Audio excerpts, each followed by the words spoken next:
Bonjour, je m'appelle Nicolas Paco, je suis professeur de nutrition humaine et chef de service associé au CHU de Liège. Bien, comme vous le savez, la maladie cardiovasculaire, c'est une des causes principales de mortalité dans notre pays en Belgique et clairement, le cholestérol représente un des facteurs de risque très importants de la maladie cardiovasculaire. Alors, comment le sait-on? Il y a toute une série d'arguments qui plaident en cette faveur.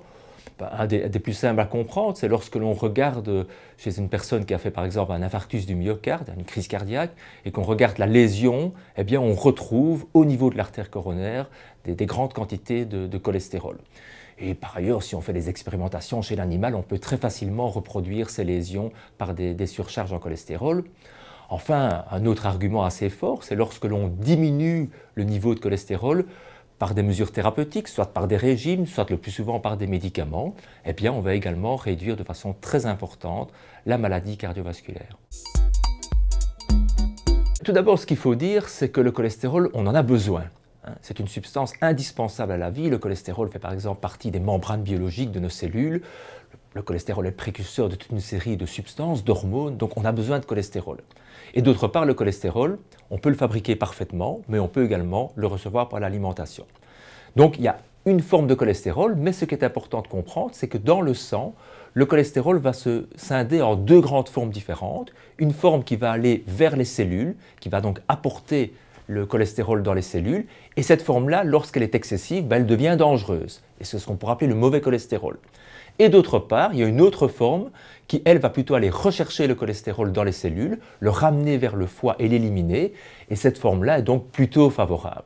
Alors pourquoi est-ce qu'on a beaucoup de bon ou de mauvais cholestérol?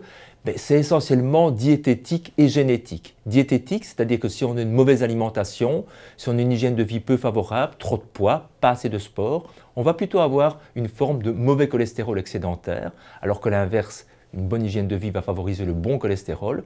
Et d'autre part, la génétique a un rôle très important à ce niveau-là. Génétiquement, nous sommes prédisposés à avoir plus ou moins de l'une ou l'autre forme.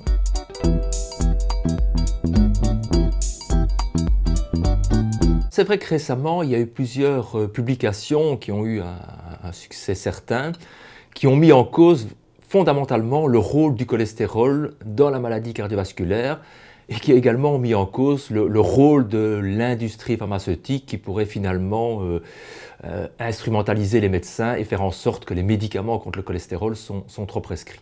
Alors, en ce qui concerne le rôle du cholestérol, là je pense que tous les arguments dont j'ai discuté il y a quelques minutes montrent un rôle très important du cholestérol, même si c'est vrai, le cholestérol n'est pas le seul pour expliquer la maladie cardiovasculaire.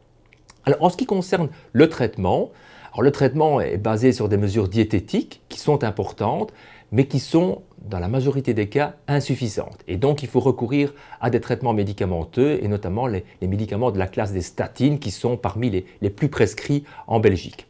Alors, ces statines sont efficaces, ça a été démontré, mais c'est vrai qu'elles ont des effets indésirables, comme par exemple des douleurs musculaires, mais qui représentent pas plus que 10 à 15% des patients qui prennent ces statines, et par ailleurs qui sont totalement réversibles à l'arrêt du traitement.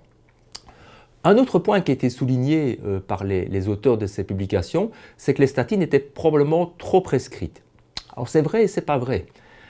C'est vrai dans un sens parce que, comme je l'ai dit tout à l'heure, le cholestérol est un des facteurs de risque. Et lorsque seul le cholestérol est élevé, je prends par exemple une femme d'une cinquantaine d'années, en bonne santé, mince, sans facteur de risque, pas diabétique, pas fumeuse, pas avec de l'hypertension, eh bien le cholestérol seul élevé ne représente pas un facteur de risque important et cette personne-là ne devrait pas être traitée par une statine. Mais à l'inverse, il y a toute une série de personnes, je prends par exemple l'homme de 55-60 ans avec un excès de poids tabagique qui n'a pas encore fait de problème cardiovasculaire mais qui est à haut risque d'en faire, celui-là devrait en bénéficier. Donc on a l'impression qu'actuellement en Belgique, il y a toute une série de patients qui devraient bénéficier du traitement qui n'en bénéficient pas et à l'inverse, toute une série de patients qui prennent une statine pour lesquels vraisemblablement ce traitement est inutile.